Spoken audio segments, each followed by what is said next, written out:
مسلمان جہاں پر چاہیں، پہلی امتیں جہاں عبادت کرتی تھی ایک خاص جگہ تھی، ایک خاص عبادت خانہ ہوتا تھا وہاں پر جا کر، لیکن ہماری یہ خوش قسمتی ہے اس امت کی، یہ چاہے تو رستے میں کہیں پر کھڑی ہو کے نماز شروع کر دے، اگر جگہ پاک ملے، کہیں پر بھی جا کر، کسی شہر کے اندر بھی جا کر، کسی محلے میں جا کر، اپنے گھر کے اندر جہاں پر چاہے یہ مسجد۔ اس لیے میں اکثر ان دوستوں سے کہتا ہوں کہ جو ان کو مسجد میں آنے کو انہیں ذرا تکلیف محسوس ہوتی ہے، نماز پڑھنے کو آنا مشکل لگتا ہے، تو عرض یہ ہے کہ ویسے تو مسجد میں ہی آنا چاہیے، مسجد میں آنا چاہیے، اس پر وعیدات ہیں جو نہ آئے مسجد میں نماز پڑھنے کے لیے۔ حضور نے سخت لفظ ارشاد فرمایا کہ میں اگر مجھے بچوں کا اور عورتوں کا اور بوڑھوں کا خیال نہ ہوتا تو میں ساتھیوں کو حکم دیتا کہ وہ لکڑیاں جمع کریں اور میں ان کے گھروں کو آگ لگا دوں جو نماز پڑھنے مسجد میں نہیں آتے۔ تو سخت وعیدات ہیں مسجد میں آ کے نماز نہ پڑھنے پر، لیکن اتنا تو کرنا چاہیے نا کہ اگر کوئی مسجد میں نہیں آتا تو نہ پڑھنے سے نماز پڑھنا تو بہتر ہی ہے نا، اتنا تو ضرور کریں نا کہ مسجد میں نہیں آتے تو کم از کم اپنے گھر میں ہی، اپنے کمرے میں وضو کر کے وہاں پر مصلی بچھا کر نماز ادا کریں، اتنا تو ضرور ہونا چاہیے، تاکہ آپ سے وہ جو فرض ہے نماز کا وہ تو آپ کا ادا ہو جائے نا۔ اب یہ تو نہیں مسجد میں بھی نہیں آئے، نماز بھی نہیں پڑھی، قرآن بھی نہیں پڑھا، تو اس میں پھر بڑی بد نصیبیاں آتی ہیں انسان کے حصے میں۔ جو انسان اللہ کے ذکر سے منہ پھیرتا ہے، اللہ کے ذکر سے غفلت کرتا ہے، اللہ تعالیٰ پھر اس کو ضرور پریشانی میں مبتلا کرتا ہے تاکہ وہ اللہ کی طرف واپس پلٹ آئے۔ یقین جانیے اگر انسان کی زندگی میں دکھ نہ ہو، پریشانیاں نہ ہوں، تو اللہ کو کوئی بندہ یاد ہی نہ کرے۔ انسان کسی نہ کسی پریشانی میں رہتا ہے، کسی نہ کسی تکلیف میں رہتا ہے تاکہ اس کو اللہ کی یاد رہے۔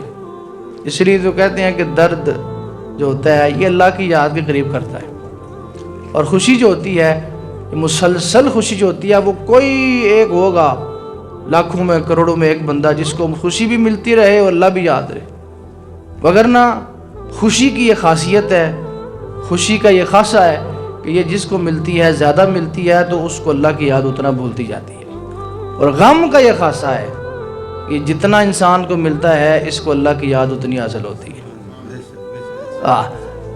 اور اس سے بڑا بد نصیب کوئی نہیں، تو ہے بھی غم کے اندر، تکلیف کے اندر ہے بھی پریشانیوں کے اندر، اس کو پھر بھی اللہ یاد کو نہیں آتا۔ اس لیے انسان کو خوشی ہو تب بھی اللہ کو یاد کرنا چاہیے۔ حضور نے فرمایا کہ جب انسان اپنے اچھے دنوں میں اللہ کو یاد رکھتا ہے، اللہ اس کے برے دنوں میں اس کو یاد رکھتا ہے۔ ٹھیک ہے جی، یہ نماز کی خصوصی انسان کو اس کا خیال ہونا چاہیے۔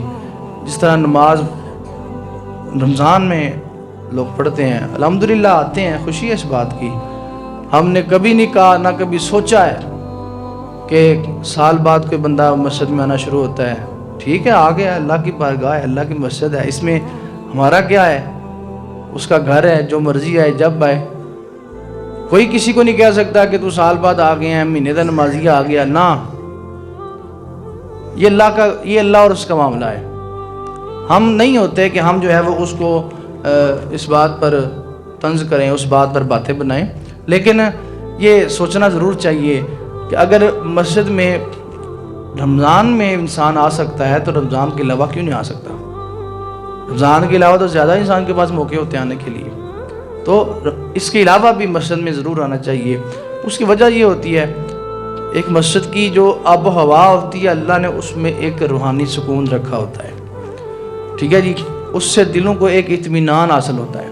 اور دوسرا، انسان کو دیکھ کر، لوگوں کو دیکھتا ہے، قرآن پڑھنے کی عادت بڑھتی ہے، قرآن پڑھنے کا دل کرتا ہے، ذکر کرنے کا دل کرتا ہے، پھر انسان ذکر کی مجلس میں بیٹھتا ہے، بڑے معاملات ہو جاتے ہیں انسان۔ اور یاد رکھیے، یہ ضروری نہیں ہوتا کہ آپ مسجد میں آئیں، اللہ کے راستے میں چلیں اور آپ کا پیسہ آپ کے پاس آنا شروع ہو جائے۔ لوگ سمجھتے ہیں کہ شاید کسی پر رحمت ہونے کا مطلب ہوتا ہے کہ اس کے پاس پیسہ ہے. نہیں، پیسہ اگر رحمت کا طریقہ ہوتا، رحمت پیسہ ہوتی، تو اللہ تعالیٰ سب سے پہلے اپنے انبیاء کو عطا فرماتا. ایک دو نبی کے علاوہ کسی کے پاس مال نہیں تھا. ٹھیک ہے جی. پیسہ ہونے کا مقصد، پیسہ ہونے سے انسان یہ نہیں کہ اس پر اللہ کی رحمت ہے، ہوتی بھی ہے لیکن یہ ضروری نہیں، یہ خاصیت نہیں. لیکن پیسہ جو ہوتا ہے، اس کے علاوہ آج انسان کے بعد جو اللہ نے اس کو نعمتیں عطا فرمائی ہیں وہ انسان کو دیکھنی چاہیے. سب سے بڑی بات، انسان کو اللہ اطمینان قلب بھی عطا فرما دیتا ہے، اپنی بارگاہ میں جھکا دیتا ہے، اس کو ذکر کی توفیق دے دیتا ہے. یہ اللہ کی رحمت ہوتی ہے. ٹھیک ہے جی. اس لیے رمضان میں بھی، رمضان کے علاوہ بھی یہ ہونا چاہیے خیال کہ مجھے مسجد میں آنا ہے، مجھے نماز پڑھنی ہے، مجھے قرآن پڑھنا ہے، مجھے ذکر کرنا ہے. ٹھیک ہے جی. زندگی بہت مختصر، بہت بہت بہت مختصر ہے. جتنا آپ کہہ لیں مختصر ہے. کئی دفعہ آپ کو عرض کیا ہے، صدیاں بیت گئی ہیں، بڑے بڑے جناب شاہکار، بڑے بڑے نوجوان، بڑے بڑے بادشاہ گزر گئے ہیں، ان کا نام بھی باقی کوئی نہیں ہے. باقی کیا ہے؟ والباقیات الصالحات خیر عند ربک ثوابا وخیر مردا. باقی وہ ہے جو اللہ کی بارگاہ میں آپ نے ثواب حاصل کر لیا ہے. باقی آپ کی وہ نیکیاں رہیں گی. ٹھیک ہے جی. اس کے علاوہ یہی زندہ ہونا ہے، وگرنہ آپ کیا، میں کیا، شمار ہی کوئی نہیں ہمارا شمار ہی کوئی نہیں ہے. اللہ نے بار بار کا قرآن میں قوم عاد کو دیکھو، قوم سمود کو دیکھو، تم سے کئی گنا زیادہ طاقتور، کئی گنا زیادہ مالدار، لیکن انہوں نے جب اللہ کی نہیں مانی، اللہ نے ان کو یوں غائب کیا، ان کا پتہ بھی کوئی نہیں چلا. یہ کل میں پرسوں غالباً ایک ویڈیو دیکھی، کوئی تصویر تھی، تصویر کو بندہ دکھا رہا تھا کہ لوگ کھڑے ہیں، تصویر میں لگ رہا ہے کہ جس طرح وہ چھوٹے چھوٹے لوگ کیڑیوں کی طرح نظر آ رہے ہیں. تو وہ قوم عاد کی ایک سیڑھی تھی، سیڑھیاں جیسے ہم چڑھتے ہیں نا، وہ ایک سیڑھی تھی قوم عاد کی. اتنے بلند، اتنے جناب لمبے لمبے قد والے لوگ، ہم کیا ہیں پھر؟ تو زندگی مختصر ہے، اس میں انسان کو چاہیے کہ وہی گھڑیاں کام آئیں گی جو آپ نے اللہ کے ذکر میں گزار دی، بس. اس کے علاوہ کچھ نہیں ہے. اس کے علاوہ آپ بھول جائیں کہ کسی چیز میں کوئی فائدہ آپ کا ہے. صرف وہی چیز فائدہ آپ کو دے گی جو آپ نے اللہ کے لیے کی ہے. اللہ پاک ہمیں عمل کرنے کی توفیق عطا فرمائے.